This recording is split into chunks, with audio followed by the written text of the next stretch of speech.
Sa isang liblib na baryo sa paanan ng bundok ng malalawig, may isang binatang nagngangalang Terso, 22 taong gulang, ulila na sa ama't ina, at namumuhay sa maliit na kubo na kanyang minana mula sa mga magulang. Kilala si Terso sa buong baryo bilang tahimik at may malasakit sa mga hayop, lalo na sa mga ibon. Sa bakuran ng kanyang kubo, may mga hawla ng mga kalapati na kanyang inaalagaan mula pa pagkabata. Subalit sa kabila ng kanyang husay sa pag-aalaga, salat pa rin siya sa pera. Ang ilan niyang kalapati ay ginagamit niya paminsan-minsan sa munting karerang ginagawa ng mga kabataan sa baryo, ngunit madalas ay talunan ang kanyang mga alaga. Isang dapit hapon, habang nagpapakain si Terso ng bigas sa mga kalapati, napansin niyang may liwanag na tila gintong sinag na bumaba mula sa ulap at tumigil sa ibabaw ng punong mangga malapit sa kanyang bakod. Agad siyang napatingin. "Ano yon?" bulong niya sa sarili. Sa itaas ng punong mangga, isang kalapati na kulay ginto ang tila bumaba sa langit. Hindi ito karaniwang kulay puti o abuhin, kundi tila tunay na ginintuan. Makislap ang mga pakpak at kumikislap ang mga mata na tila batong mamahalin. Bahagyang natigilan si Terso.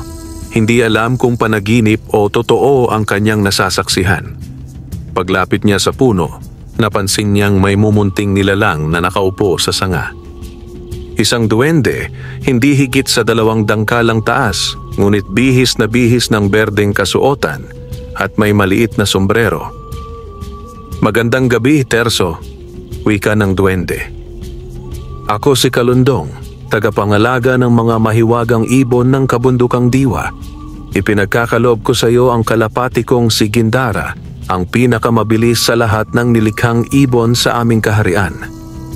Napalunok si Terso. "Bakit po ako, Ginoong Duwende?" "Dahil ikaw ay may busilak na puso. Hindi mo kailanman sinaktan ng kahit anong hayop. At alam naming kailangan mo ng tulong upang makaahon sa hirap. Ngunit may isang kondisyon." Bumaba ang boses ni Kalundong. "Ano po iyon?" "Huwag mong gagamitin ang kapangyarihan ni Gindara sa masama, sa pandaraya, sa kasakiman, o sa pagyurak ng kapwa. Kung hindi, ang biyayang ito'y mawawala." Napayuko si Terso. "Pangako ko po, iingatan ko si Gindara." Lumipad pababa ang gintong kalapati at marahang dumapo sa balikat ni Terso. Hindi ito natakot, bagkus ay parang matagal na silang magkaibigan. Damang-dama niya ang kakaibang init ng nilalang, tila may buhay na liwanag sa katawan nito. Kinabukasan, isinama ni Terso si Gindara sa maliit na karera ng kalapati sa baryo. Tumatawa-tawa ang ilang kabataang kilala sa pagkapanalo sa mga nakaraang taon. "Anong ibon yan, Terso?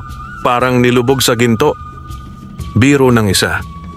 "Baka inisprayan ng pintura para mukhang espesyal." Dagdag ng isa pa. Tahimik lamang si Terso. Ngunit nang sumipa ang hudyat ng karera, tumilapon sa bilis si Gindara, nag-iwan ng gintong bakas sa ulap. Ilang segundo lang, bumalik na ito sa kaniyang kamay. Tulalang lahat ng nakasaksi. "Imposible!" sigaw ng isang matandang hukom. "Walang kalapating ganyan kabilis." Mula roon, unti-unting naging usap-usapan si Terso at ang kanyang ginintuang kalapati. Hindi na siya ang binatang binabalewala ng lahat. May ilan nang lumalapit, nagnanais na bumili ng kanyang kalapati, ngunit tinanggihan niya ang lahat. "Hindi ito basta ibon, siya ang regalo sa akin." Ngunit sa pag-angat ng kanyang pangalan, nagsimula ring mapansin siya ng mga mayayamang manlalaro ng karera sa syudad, pati na rin ng ilang mapagsamantalang tao na handang gumawa ng masama, makuha lamang ang gintong ibon. At dito nagsisimula ang paglalakbay ni Terso, isang simpleng binata na binago ng kapangyarihang ginintuang kalapati, ngunit kailangang panindigan ang pananampalataya at kabutihang loob upang hindi mawala ang biyayang ipinagkaloob. Lumipas ang ilang araw matapos ang kakaibang panalo ni Gindara ang gintong kalapati. Unti-unting kumalat ang balita sa mga karatig baryo. May isang binatang nagngangalang Terso na may kalapating kayang manalo sa karera sa loob lamang ng ilang segundo. Mula sa mga chismis at kwento, napansin ni Terso na palaging may mga bagong mukha na dumadaan sa harap ng kanyang bahay. May mga hindi taga roon, mga nakasuot ng mamahaling barong o pantalon, at laging may daladalang mga mahal na sasakyan. Isang araw, habang pinapaliguan niya si Gindara sa isang palanggana ng malinis na tubig na may ilang patak ng bulaklak ng ilang-ilang, isang ritual na itinuro ni Kalundong para panatilihin ang lakas ng ibon, may dumating na itim na SUV. Bumaba ang isang lalaking may matipunong katawan, nakasuot ng mamahaling salamin at leather na sapatos. "Magandang araw. Ikaw ba si Terso?" tanong ng lalaki habang tinitingnan si Gindara. "Opo. Kayo po?" "Ako si Don Renato Velasquez, tagapamahala ng pinakamalaking karera ng mga kalapati sa buong Maynila. Narinig ko ang tungkol sa iyong ibon. Gusto kitang imbitahan sa taunang Grand Kompetensya ng mga hari ng kalapati, isang malaking patimpalak kung saan milyones ang premyo. Gusto naming makasali ang ibon mo, ang sinasabing gintong himala." Nanlaki ang mata ni Terso. "Grand Kompetensya? Sa Maynila po?" "Oo, lahat ng pinakamayayamang may-ari ng kalapati sa bansa ay naroon. Isa itong prestihiyosong paligsahan. Ipapalipad ang mga ibon mula sa malayong lugar, mula Bicol pabalik ng Maynila. Tanging ang pinakamabilis at may disiplina lamang ang makakarating. At kapag nanalo ka, hindi lang milyon ang premyo, kundi respeto, kabuhayan at pangalan." Hindi agad nakasagot si Terso. Naisip niya ang payo ng duwending si Kalundong. Huwag mong gagamitin ang kapangyarihan sa kasakiman. Ngunit sa kabilang banda, ito'y isang pagkakataon para makaahon siya sa hirap, hindi para sa sarili, kundi upang makatulong sa baryo, sa mga batang gustong matuto, at sa mga kapwa niya nag-aalaga ng ibon. "Bibigyan ka namin ng lahat ng gastusin, pamasahe, tirahan, pagkain. At kung sakaling di ka manalo, may kabayaran pa rin ang pagsali mo. Kaya mo na bang tanggihan ang pagkakataong ito?" Napabuntong hininga si Terso. Tumingin siya kay Gindara na tila nakatingin din sa kanya na may kumpiyansa. "Sige po, Don Renato. Sasali kami." Kinagabihan, dumating si Kalundong habang natutulog si Terso sa ilalim ng punong mangga. "Napagpasyahan mo ng lumaban sa paligsahan ng Maynila," ani Kalundong, habang tila lumulutang ang boses sa hangin. "Opo, Ginoong Kalundong, pero hindi para yumaman lamang. Gusto kong patunayan na kahit ang isang kagaya ko, na walang kaya sa buhay, ay kayang makipagsabayan basta't may sipag, tiwala at malasakit." Tumango ang duwende. "Tandaan mo, maraming tukso sa syudad. May mga taong ngingitian ka ngunit may ibang balak. Ingatan mo si Gindara at huwag mong ipagkatiwala sa iba. Huwag mo ring hayaan na kuhanin siya kahit gaano pa kalaki ang alok sa iyo." "Ako po ang bahala," sagot ni Terso habang hawak-hawak ang hawlang yari sa kawayan at ginto na ginawa niya mismo para kay Gindara. Pagdating sa Maynila, punong-puno ng kababalaghan para kay Terso. Lahat ay bago sa kanyang paningin. Mga ilaw, malalaking gusali, tren sa ibabaw ng daan at ingay ng maraming sasakyan. Dinala siya ni Don Renato sa isang marangyang hotel kung saan may silid siya at si Gindara. Habang nagpapahinga siya sa silid, may kumatok. Pagbukas ng pinto, isang lalaki ang nakangiti. "Magandang gabi, ako si Rico Malvar, anak ng kilalang milyonaryong sabongero at kampyon sa kalapati. Gusto lang kitang batiin at makipagkaibigan. Narinig ko ang tungkol sa ibon mo." "Salamat," sagot ni Terso. "Napakaganda ng kalapati mo. Hindi ba mas gusto mong ipahiram muna siya sa amin? Bibilin ko na lang. 20 milyon. Cash. Ayaw mo ba nun? Nanigas ang katawan ni Terso. 20 milyon para sa isang ibon? Ngunit ang sabi ni Kalundong, huwag mong ipagpalit si Gindara sa yaman. Umiling siya. Pasensya ka na, hindi ko siya ibinebenta. Biglang kumunot ang noo ni Rico. Sigurado ka ba? Sa karerang ito, hindi lang bilis ang kailangan. Kailangang may protection ka rin. Baka may mangyaring hindi maganda sa alaga mo. Isinara ni Terso ang pinto. Kinabukasan ay naiulat na 2 kalapati ng ibang kalahok ang nawalan ng pakpak. Hinihinalang ni Lason. Habang papalapit ang araw ng paligsahan, lalo ring lumalaki ang tensyon. Marami ang naiinggit kay Terso. Marami ang may lihim na galit sa kanya.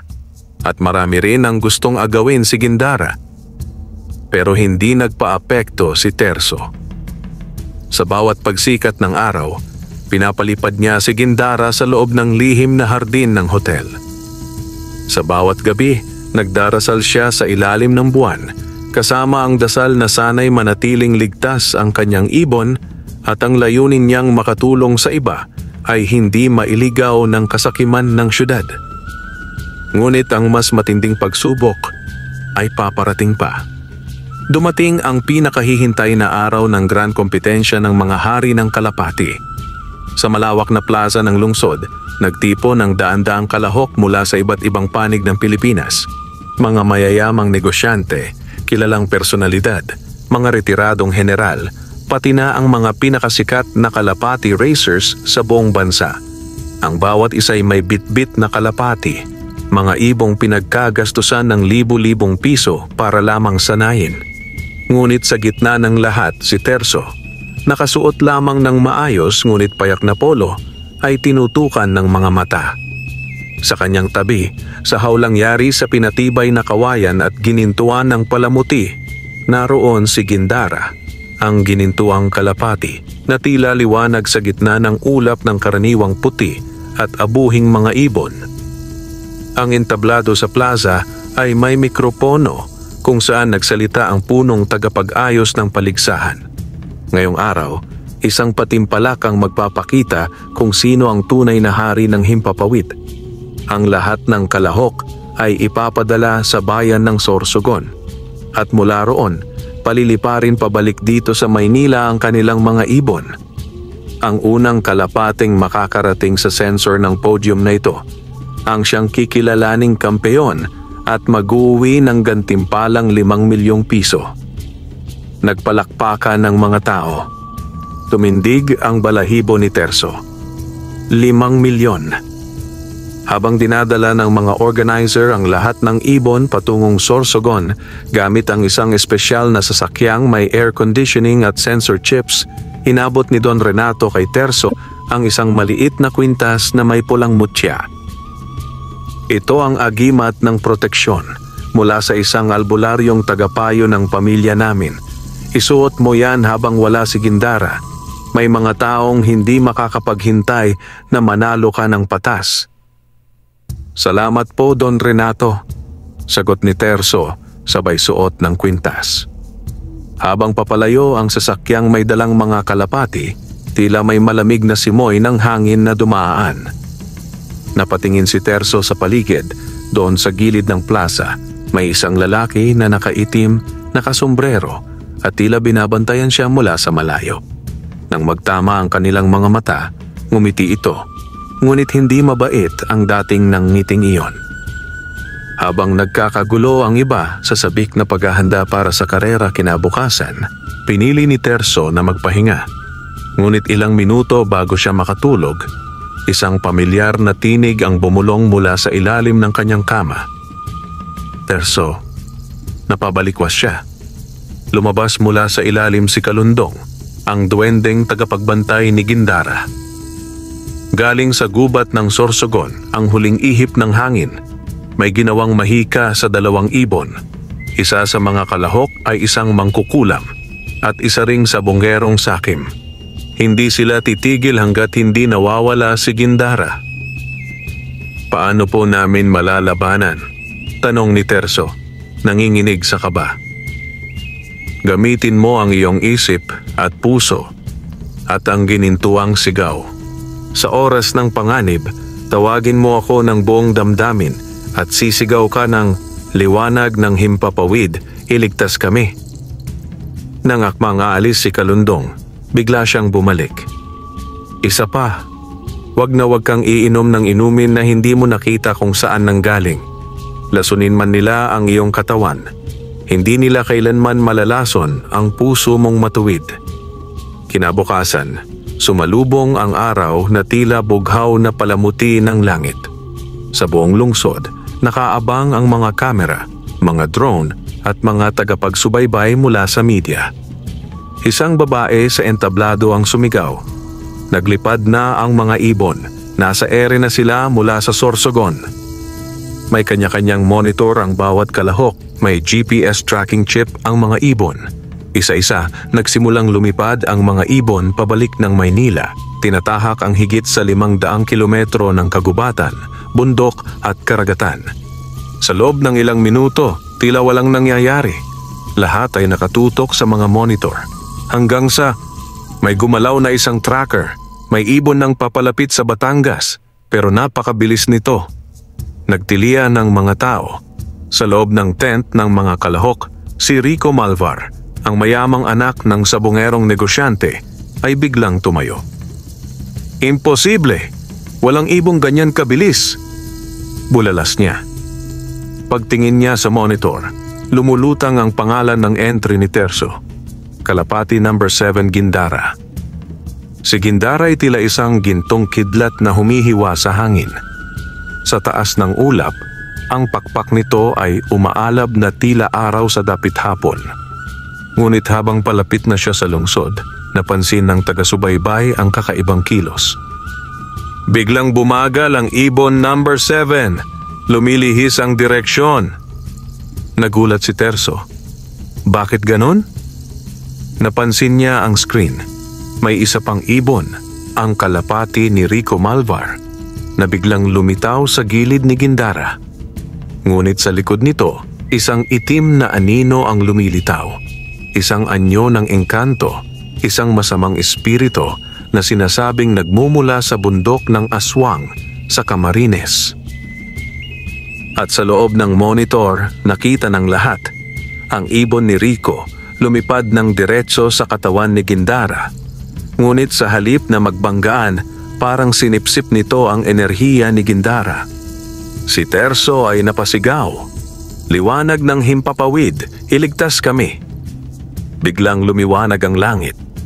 Sa gitna ng monitor, isang gintong sinag ang lumabas mula sa katawan ni Gindara.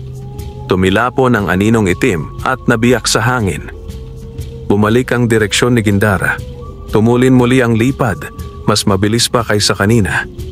At sa loob ng susunod na 3 minuto, tumapo si Gindara sa entablado ng karera sa Maynila, unang-una sa lahat. Nagtayuan ang mga tao. May nanalo na. Hindi ito ordinaryong kalapati. Lumapit ang tagapagsalita ng paligsahan at itinaas ang kamay ni Terso. Ang kampeon ng Grand Kompetensya ng mga hari ng kalapati ay ang binatang mula sa bundok, si Terso, at ang kanyang gintong ibon, Gindara. Ngunit sa likod ng entablado, isang matang mapanlinlang ang hindi natuwa. Si Rico Malvar, habang nakangiti sa kamera, ay may binubulong sa kanyang cellphone. Gamitin ang Plan B. Kung hindi natin siya kayang talunin, agawin natin ang ibon. Matapos ang engrandeng tagumpay ni Terso at ni Gindara, bumuhos ang mga papuri at paanyaya. Ang mga mamamahayag ay hindi nagkasya sa kakukuhanan ng larawan at panayam.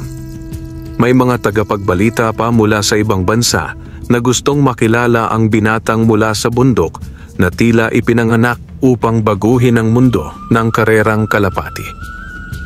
Terso, totoo bang may mahiwagang kapangyarihan ang kalapati mong si Gindara? Hindi po.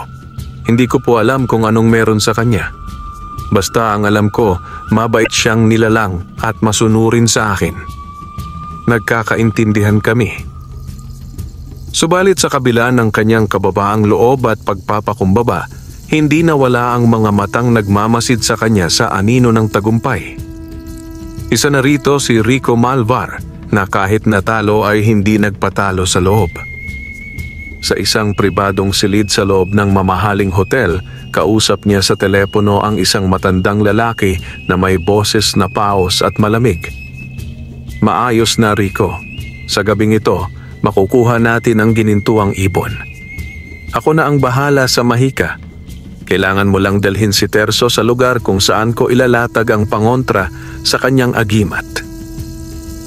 Sigurado ka bang hindi na siya makakapanlaban? Tanong ni Rico.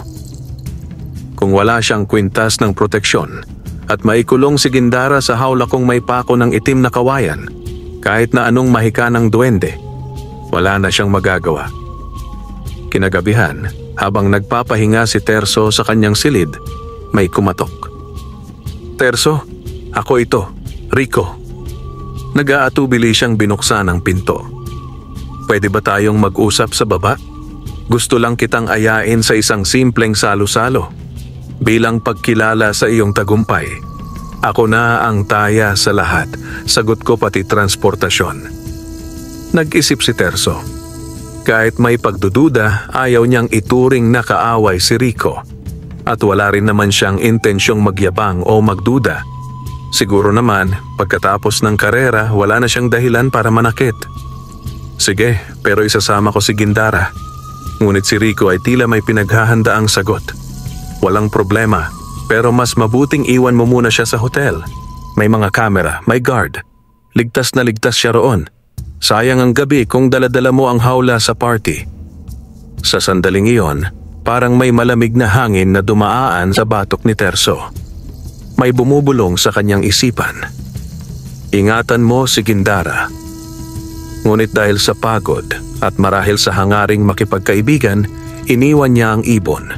Kinuha ang maliit na bag at isinabit ang kanyang kwintas ng agimat sa loob. Dinala siya ni Rico sa isang kilalang garden bar sa gilid ng lungsod. Subalit pagdating doon, walang ibang tao. Tanging kandila at mababang liwanag ang nandoon. Nasaan ang iba? Darating din sila. Upo ka muna. Magpapainit lang tayo ng pagkain. Biglang umalingasaw ang kakaibang amoy sa paligid, parang sinunog na papel at halamang hindi niya kilala. Umikot ang kanyang paningin. Anong ginawa mo sa akin? Pasensya na, Terso, wika ni Rico. Pero hindi ko hahayaang isang tulad mo ang sirain ang mundo namin. Alam mo ba kung ilang taon kaming nagpaparami ng ibon? Gumagastos ng milyones? Tapos ikaw, isang kalapating ginto lang ang bitbit. Sinungkit mo ang tagumpay. Tumayo si Terso, ngunit nangihina siya. Hindi ito laban ng kayamanan.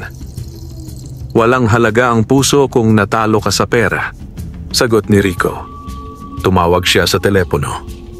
Pasok na. Sa silid ng hotel, habang wala si Terso, isang lalaking payat, nakaitim at may nakatakip na anino ang pumasok. Hawak niya ang isang itim na hawla na yari sa kawayan ng balete. Sa hawla, may mga bakas ng lumang mahika. Habang natutulog si Gindara sa loob ng karaniwang hawla ni Terso, binuksan ng lalaki ang takip. Agad siyang nilapitan ng gintong kalapati upang umatake, subalit inilabas ng lalaki ang pako ng itim na kawayan at sinabuyan ng pulbos mula sa abo ng duwendeng sinunog. Sa utos ng kadiliman, ikaw ay mapasa sa ilalim sa kapangyarihan ko.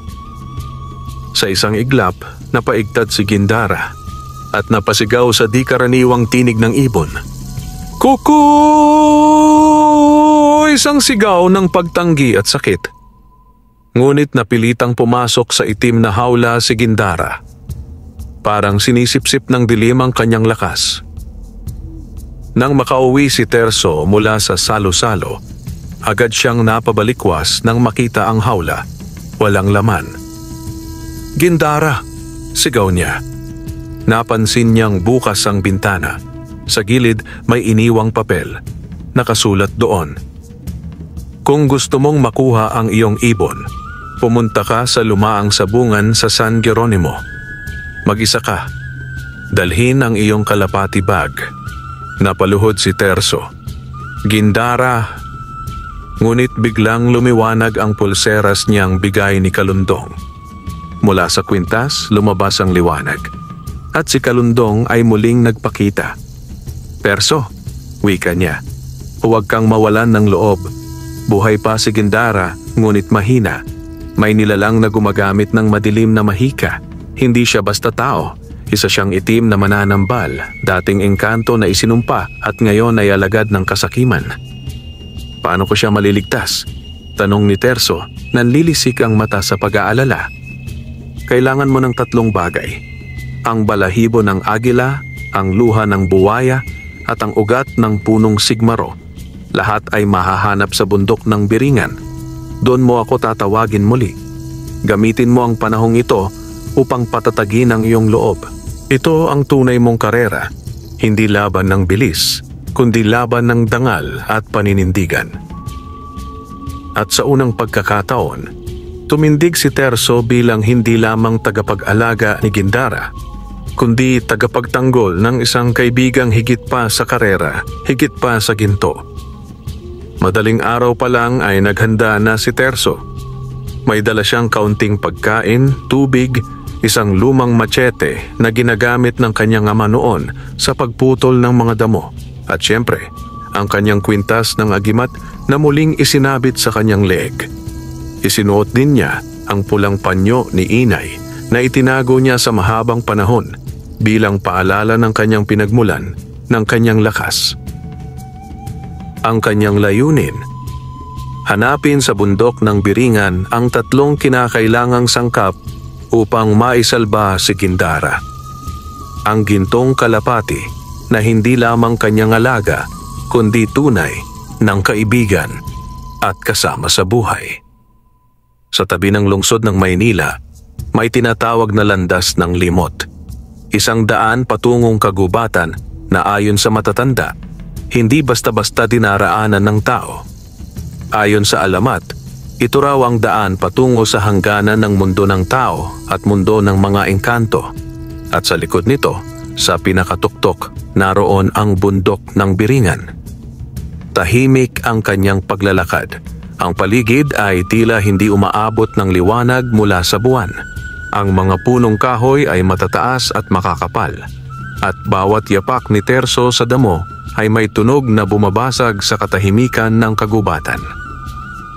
Subalit bandang kalagitnaan ng gabi, sa isang bahagi ng daan, may nakita siyang matandang babae na nakaupo sa malaking bato. Kulubot ang muka, nakasuot ng itim at may hawak na baston. "Terso," wika ng babae, "matagal na kitang hinihintay." Napaatras siya. "Sino kayo? Paano niyo ako kilala?" "Ako'y si Lakang Binayi, tagabantay ng hangganan ng Biringan. Kung nais mong makapasok, kailangan mong ipasa ang 3 pagsubok ng loob, hindi ng lakas, kundi ng puso." "Tatanggap ko," sagot ni Terso. Ngumiti si Lakang Binayi. Sa isang iglap, tila lumabo ang paligid. Hindi na kagubatan ang kanyang kinaroroonan, kundi tila isang maputing mundo na walang hangganan. Ang langit ay kulay pilak at sa harap niya'y lumitaw ang unang pagsubok. Sa unang pagsubok, dinala si Terso sa isang matarik na bangin. Sa itaas, isang malaking agila na kulay pilak at may matang pulang-pula ang nakatingin sa kanya. Ang agila ay bantay ng unang sangkap, ang balahibo ng kapangyarihan. "Hindi mo makukuha ang aking balahibo hanggat hindi mo maipapakita ang katatagan ng loob," sigaw ng agila. "Paano ko yon gagawin?" tanong ni Terso. "Tatalon ka mula sa bangin nang walang takot. Ipakita mong naniniwala ka sa sarili mo, sa hangarin mong iligtas ang iyong kaibigan." Napatingin si Terso sa ilalim. Tila walang hangganan ang lalim. Ngunit naalala niya ang sigaw ni Gindara, ang kirot sa kanyang puso, ang pangakong hindi niya pababayaan ang ibon. Huminga siya ng malalim, pumikit at tumalon. Ngunit imbes na mahulog, sinalo siya ng agila sa kanyang likod. Dinala siya nito pabalik sa lupa. Ang sinumang may dalisay na puso ay hindi kailanman babagsak. Wika ng agila, at iniwan sa kanyang kamay ang isang balahibong pilak, kumikislap sa liwanag. Sunod ay dinala siya sa isang lawa, tahimik, parang salamin. Sa gitna ng lawa, may isang buwayang dambuhala na nakahimlay. Wala itong galaw. Isang tinig ang bumulong. Ang buway ay hindi iiyak hanggat hindi mo siya patawarin. Lumapit si Terso gamit ang isang bangka. Habang lumalapit, nakita niya sa buwaya ang mga sugat. Tila siya'y minsang pinarusahan. Sa paligid ay mga sirang sanga, lumang lubid at kalawangin na kadena. Buwaya, wika ni Terso. Hindi ko alam ang kasalanan mo, pero kung kailangan mong mapatawad upang makalaya sa sakit, pinapatawad kita. Biglang umangat ang ulo ng buwaya. Sa kanyang mata, dumaloy ang isang luha, kumikislap na tila alon ng tubig alat at liwanag ng buwan. Lumapit ito kay Terso at iniabot ang luha sa isang makalumang bote. Sa huling pagsubok, dinala si Terso sa isang gubat na tuyot. Lahat ng puno ay patay. Sa gitna ay may isang lumang puno, tuyot at sunog. Ito raw ang sigmaro, punong may buhay ngunit sugatan ng kasakiman ng tao. Upang makuha ang ugat ko, wika ng puno, kailangan mong ialay ang isa mong alaala, isang bagay na mahirap kalimutan. Kapalit ng lakas ko, kailangan mong limutin ang isa sa pinakamahalagang bahagi ng buhay mo. Tumulo ang luha ni Terso. Paano kung ang alaala kong iyon ang nagpapatibay sa akin? Kung tunay ang iyong pagmamahal, hindi ito kailangang manatili sa alaala dahil nananatili ito sa puso. Matagal siyang nag-isip hanggang sa isuko niya ang alaala ng huling hapunan nila ng kanyang ina, isang gabing masaya bago ito pumanaw. Sa oras na iyon, tila may kinuha sa kanyang alaala at naramdaman niyang nawawala ang imahe ng kanyang ina habang hawak ang tinolang manok. Ngunit bilang kapalit, tumubo ang isang ugat sa tabi niya. Malusog, malakas at kumikislap sa asul na liwanag. Kinuha niya ito at lumuhod sa harap ng punong sigmaro. Nang hawak na ni Terso ang tatlong sangkap, bumalik si Kalundong mula sa liwanag. Taglay mo na ang kailangan. Ang susunod ay ang pagbawi sa ibong ginto. Sa susunod na yugto, tatahakin mo ang pinakadelikadong landas, ang lumaang sabungan sa San Jeronimo, ang lungga ng kadiliman. Nang bumalik siya sa gubat, hawak na ni Terso ang balahibo ng agila ng pananalig, luha ng buwayang pinatawad, ugat ng punong sigmaro ng alaala. Ngunit sa kanyang puso, alam niyang ang pinakamabigat ay hindi ang paglalakbay, kundi ang paghaharap sa tunay na may kagagawan ng lahat. Gabi nang marating ni Terso ang liblib na lugar ng San Jeronimo. Isang baryong hindi na halos binibisita ng tao at tanging sa mga mapa ng matatandang albularyo ito natutukoy. Ayon kay Kalundong, sa baryong ito matatagpuan ang lumaang sabungan, isang sabungang isinumpa, dating tahanan ng mga mananambal at ngayoy ginagawang taguan ng mga sumasamba sa dilim. Ang hangin sa paligid ay malamig at puno ng ulap. Ang mga puno ay tiklop at parang namamatay. Wala ni isang ibon o kulisap. Tahimik ang gabi, ngunit ang katahimikan ay tila punong-puno ng nagtatagong panganib. Bitbit ni Terso ang kanyang sako na may tatlong mahiwagang sangkap. Balahibo ng agila ng pananalig, luha ng buwayang pinatawad, ugat ng punong sigmaro ng alaala. At sa kanyang dibdib, nakasabit pa rin ang kwintas ng agimat nagniningning sa tuwing may masamang espiritong nadarama. Ang sabungan ay isang lumang gusali.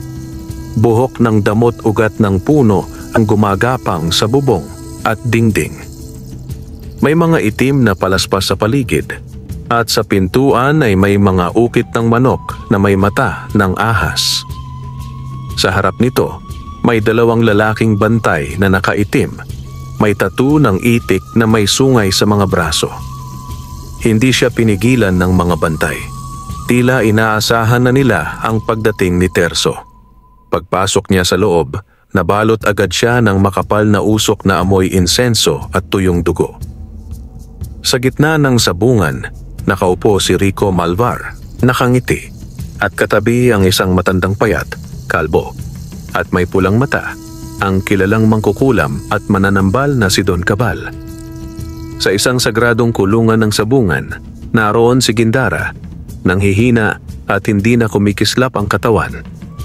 Ang kanyang mga pakpak ay tila nabalot ng itim na tela at pinigilan ang kanyang ginintuang liwanag.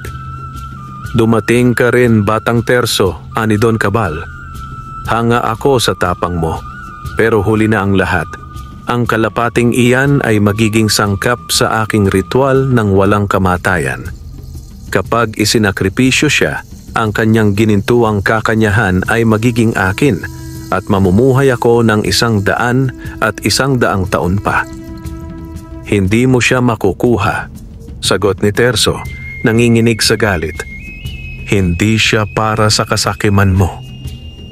Ngunit bago pa siya makalapit, lumipad mula sa anino ang mga nilalang ng dilim, mga itim na kalapati na may pulang mata at matutulis na kuko. Inutusan ni Don Cabal ang mga ito na salakayin si Terso. Hinugot niya ang balahibo ng agila at biglang nagliwanag ito sa kanyang palad. Nang iwagayway niya ito sa ere, tila may hangin na umihip mula sa itaas at tumilapon ang mga ibon ng dilim. Ngunit hindi pa tapos ang laban. Isinaboy ni Don Cabal ang isang pulbos mula sa kanyang baston. Lilim ng panlilinlang. Biglang nawala sa paningin ni Terso ang buong sabungan. Wala na si Gindara, wala na si Don Cabal. Siya ay tila naligaw sa isang maze ng ilusyon. "Anong gagawin ko?" tanong niya sa sarili. Hawak niya ang luha ng buhaya at naalala ang sinabi ng buhaya.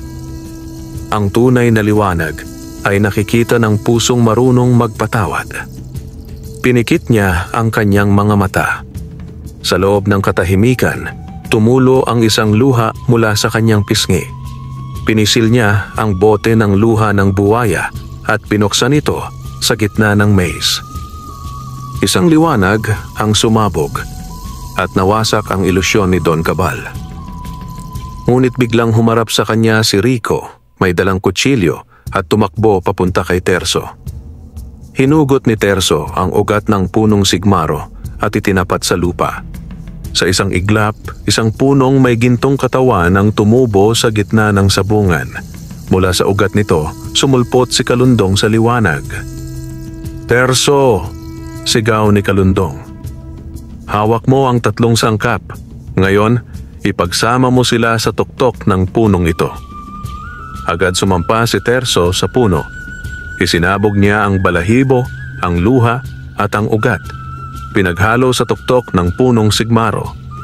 Mula roon, isang napakalakas na alon ng liwanag ang lumabas na tila hangin mula sa langit. Ang sabungan ay nilamon ng liwanag. Si Don Cabal ay natupok sa kanyang sariling anino. Si Rico ay natulalang parang nawala sa sarili at nangisay. At si Gindara, muling nagliwanag ang katawan, mas maliwanag pa sa unang beses. Pagkatapos ng liwanag, natagpuan ni Terso ang sarili sa labas ng sabungan. Wala na gusali, parang nabura sa mundo. Sa kanyang balikat, dumapo si Gindara. Mas masigla, mas malakas, at mas matingkad ang ginintuang kulay. "Mabuhay ka, kaibigan ko," bulong ni Terso. Tumabi sa kanya si Kalundong. "Napatunayan mong ang tunay na tagumpay ay hindi lang panalo sa karera, kundi ang paninindigan sa kabutihan. Ngunit bago matapos ang gabi, bumulong si Kalundong. Ang karera ng buhay ay hindi pa tapos.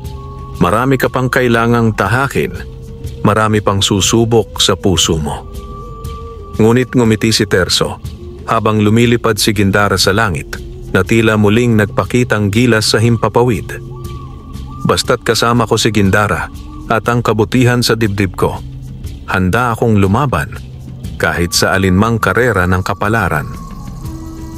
Makaraan ang gabi ng mahimalang pagliligtas kay Gindara, si Terso ay hindi lamang basta binatang nag-aalaga ng kalapati. Isa na siyang bayani sa mata ng mga tagapangalaga ng liwanag, sa mga nilalang ng kagubatan at sa kanyang sariling puso. Subalit hindi pa tapos ang kanyang kwento. Nang bumalik siya sa lungsod, may malaking pagbabago sa paligid. Lahat ng tao ay naghihintay sa kanyang pagbabalik. Hindi siya bumalik bilang mayabang na kampeyon, kundi bilang isang mapagkumbabang mandirigmang may dalang lihim na karunungan. Pagdating niya sa Maynila, sinalubong siya ng balita. Ang mga organisador ng Grand Kompetensya ng mga hari ng Kalapati ay muling nagbukas ng isa pang espesyal na karera. Isang karerang pandangal para kay Terso at kay Gindara. Isang pasasalamat sa kanilang hindi matatawarang katapangan. Samantala, si Rico Malvar, na muntik nang maging kasangkot sa isang mabigat na kasalanan, ay natagpuang walang malay sa isang ospital sa Maynila. Ayon sa mga doktor, siya ay tila inalisan ng kasamaan. Parang may bahagi ng kanyang kaluluwa ang nawala. Pagbalik ng ulirat ni Rico, humingi ito ng paumanhin kay Terso. Hindi ko alam kung anong sumapi sa akin, sabi niya, humihikbi. Ngunit salamat at buhay pa ako. Gusto kong itama ang lahat. Tinanggap ni Terso ang kanyang paghingi ng tawad. Walang kasalanan ng hindi kayang ituwid ng pusong marunong magsisi, sagot niya. Mula noon, si Rico ay hindi na bumalik sa mundo ng karerang puno ng kasakiman. Sa halip, nagtayo siya ng libreng paaralan para sa mga kabataang gustong matutong mag-alaga ng hayop at kalikasan. Sa araw ng karerang pandangal, daan-daang tao ang dumagsa mula sa iba't ibang probinsya. Hindi lamang para sa premyo o kasikatan, kundi upang saksihan ang pagbabalik ng ginintuang Kalapati, ang simbolo ng pag-asa at kabutihan. Sa entablado, muling tumayo si Terso, suot ang kanyang payak na polo at pulang panyo ni inay. Hawak niya si Gindara na tila mas nagniningning pa ngayon kaysa noon. Hindi po kami narito upang manalo, wika niya sa mikropono, kundi upang ipakita na ang tagumpay ay hindi lamang nakikita sa bilis, kundi sa katapatan ng loob, sa pagkakaibigan at sa malasakit sa kapwa. Nang paliparin si Gindara, ang buong langit ay tila umilaw. Ang kanyang mga pakpak ay kumikislap ng gintong alon habang lumilipad sa paligid ng lungsod. Nagtilian ang mga bata, napaluha ang matatanda. Hindi kailanman nakita ng mga tao ang ganoong kagandang kalapati. Tila hindi lamang ibon, kundi isang diwang nagkatawang nilalang. Matapos ang pagdiriwang, pinili ni Terso na bumalik sa kanilang baryo. Doon, muli niyang binuksan ang kanilang lumang bahay. Isa-isa niyang inayos ang mga bakod, nilinis ang palibot at nagtayo ng maliit paaralang pangkalikasan at pangkabuhayan sa tulong ng mga premyong natanggap niya. Minsan, habang nagpapahinga sa lilim ng punong mangga, dumapo si Gindara sa kanyang balikat at sa di kalayuan, muling lumitaw si Kalundong nakangiti. Maraming salamat, Terso, wika ng duwende. Hindi ka lang tagapangalaga ng kalapati. Isa kang halimbawa ng tunay na tagapag-alaga ng liwanag sa mundo. Hindi po ako bayani, sagot ni Terso. Isa lang po akong taong marunong magmahal sa mga nilalang na nasa ilalim ng aking pangangalaga. Ngumiti si Kalundong. Yan ang dahilan kung bakit pinili ka namin. At dahil dyan, ikaw ay magiging tagapangalaga ng gintong kalapati sa lahat ng panahon. Makalipas ang ilang linggo, dumating ang isang batang babae na may dalang puting kalapati lumapit kay Terso at nagtanong, "Totoo po bang ang ginto ni Gindara ay hindi kayang tumbasan ng pera?" Tumawa si Terso at tumango. "Oo, dahil ang tunay na ginto ay hindi sa kulay, kundi sa puso ng nilalang na marunong magmahal, magtiwala at lumaban para sa tama." Habang lumilipad si Gindara sa himpapawid, sinundan siya ng ibang mga kalapati na tila sumasabay sa kanyang awitin, isang awitin ng pag-asa, kabutihan at bagong simula. Lumipas ang mga buwan at sa katahimikan ng kanilang baryo, si Terso ay patuloy na namuhay ng simple ngunit makahulugan. Ang kanyang bahay ay naging bukas para sa mga kabataang nais matuto ng pag-aalaga ng hayop, pangangalaga sa kalikasan at higit sa lahat, pagpapakatao.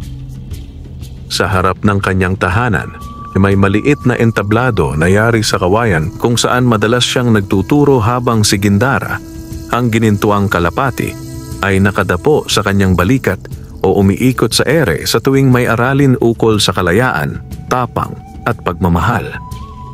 Isang araw, habang nagwawalis ng bakuran, nilapitan siya ng isang binatilyong payat at may lukot-lukot na damit.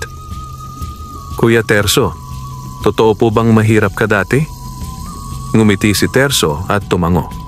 "Oo, at hindi ko kailanman ikinahiya yon. Dahil sa kahirapan, natuto akong maging matatag. Natutunan kong ang totoong kayamanan ay hindi sa bulsa, nasa puso." Habang lumilipas ang panahon, napapansin ni Terso na si Gindara ay tila mas tumatalino, mas nauunawaan ang mga tao sa paligid at minsan ay tila nagsasalita sa pamamagitan ng mga tunog at kilos. Isang gabing maliwanag ang buwan habang sila ni Gindara ay nakaupo sa ilalim ng punong mangga, muling nagpakita si Kalundong, ang duwendeng tagapagbantay. "Terso," wika niya, "dumating na ang panahon upang ibunyag ang tunay na pagkatao ni Gindara." Nagulat si Terso. "Ano pong ibig ninyong sabihin?" Tumikhim si Kalundong at tumingin sa kalapati. Si Gindara ay hindi isang ordinaryong ibon. Siya ay isinilang mula sa isang gintong butil ng pag-asa, nilikha ng mga diwata ng kalikasan upang maging tagapagdala ng liwanag sa mga piling tao. Yaong may pusong busilak at walang hangaring manlamang. Siya ang huling gintong kalapati sa mundo at tanging ikaw lang ang naging karapat-dapat na makasama niya. Lumapit si Gindara kay Terso at tila pinagdikit ang kanilang noo gamit ang kanyang tuka. Isang senyales ng pagkilala at matinding pagmamahal. "Hindi siya mabubuhay ng walang layunin," patuloy ni Kalundong. "Kaya habang ikaw ay nabubuhay, siya'y laging mananatili sa iyo. Subalit darating ang araw na kailangan niyong ipasa ang inyong karanasan, ang inyong aral, ang inyong pamana sa susunod na salinlahi." Dahil sa mga nakitang kabutihan sa baryo, ang lokal na pamahalaan ay nagtayo ng isang pambansang sentro para sa kabataan at kalikasan sa pangunguna ni Terso. Dito, ang mga kabataang mula sa lungsod at liblib na lugar ay nagtutungo upang matuto ng mga aral sa buhay, kapaligiran at kabutihan. At sa gitna ng sentro ay may isang rebulto, isang gintong kalapati na nakabuka ang mga pakpak at sa ilalim nito'y nakasulat, "Ang tagumpay ay hindi nasusukat sa bilis ng lipad, kundi sa tapat na layunin ng puso." Terso Gindara. Makaraan ang ilang taon, si Terso ay tumanda na. Ang kanyang buhok ay maputi at ang kanyang lakas ay hindi na tulad ng dati.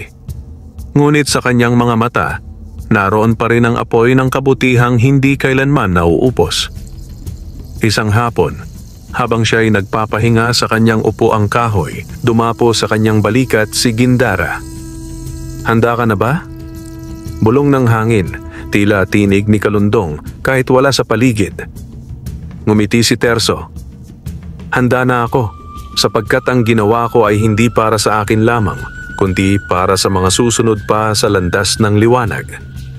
Tumayo siya At sa huling pagkakataon, pinakawalan niya si Gindara sa kalangitan. Lumipad si Gindara ng mataas, paikot sa langit hanggang sa siya'y maging sinag ng gintong liwanag na tila naging isang tala. At sa mga sumunod na taon, sa tuwing may batang piniling tumulong sa kapwa, nagpakita ng malasakit o tumindig sa tama, isang kalapating kulay ginto ang lumilitaw sa di kalayuan, dumadapo sandali at muling lumilipad. Sa kwento ng duwende at ng gintong kalapati, walang perpektong bayani kundi mga ordinaryong tao na may pusong handang magpakumbaba, magmahal at magsakripisyo. At sa bawat ganitong puso, palaging may Gindara. Handa kang samahan sa paglipad, hindi sa taas ng langit, kundi sa wasto't tuwid na landas ng buhay. Wakas.